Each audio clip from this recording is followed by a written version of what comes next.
აი მეგობრებო, მე და ბაჩო ამოვედით ჰოლივუდის საინის უკანა მხრიდან, ლოს-ანჯელესში, სადაც ბაჩო არის პირველად.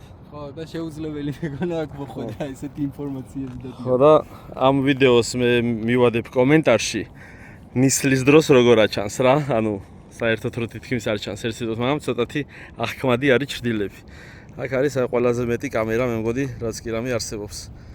მე თვითონ იმაზე ყველგან მიზუმულით და ასე შემდეგ და ადრე რო ხო ვანდალიზმი რო ხშირად იყო ხოლმე, მაგიტომაც აი ეგ ნახეთ ყველა კუთხეში კამერები აქვს დამონტაჟებული.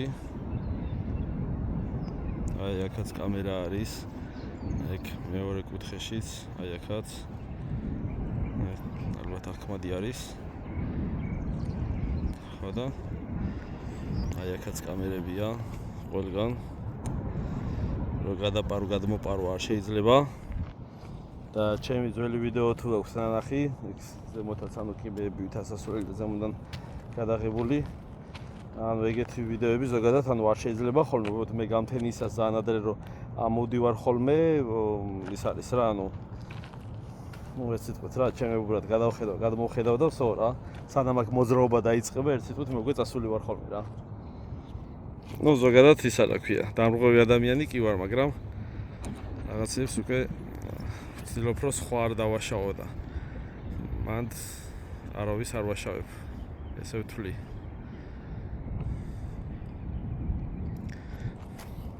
ბაჩო რას თქვი აბა? ძალიან აღფოვანებული ვარ ამათგან. ნუ საოცრება იყო, მაგრამ ეს ხო, იქიდან გამოვედით, თუმცა ეს ადგილი ჩანს აქედან და აქედანაც მივზუმავ. ბოლომდე არ ჩანს, ხო. მე სხვა გორაზე ამოვედით რა. ხო, ბოლო წერტილი არ ჩანს, ანუ იქით სხვა გორებიდან ამოვედით რა, ერთ სიტყვით და იმაზე გამოვიარე, ხო, რამოდენიმეჯერ ვიყავი შეპირებული მზის ამოსვლას გაჩვენებ მეთქი გამთენიისას და ნისლი იყო რა, სულ და ესე რა. ხო. აბა, დროებით